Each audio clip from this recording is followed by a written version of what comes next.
सुमनसवन्दित सुन्दरि माधवि चन्द्र सहोदरि हेममयि मुनिगणवन्दित मोक्षप्रदायिनि मञ्जुळभाषिणि वेदनुते पङ्कजवासिनि देवसुपूजित सद्गुणवर्षिणि शान्तियुते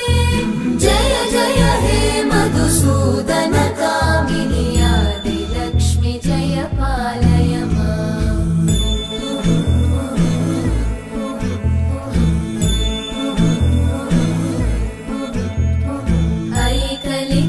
ऐकलिकल्मषनाशिनि कामिनि वैदिकरूपिणि वेदमये क्षीरसमुद्भव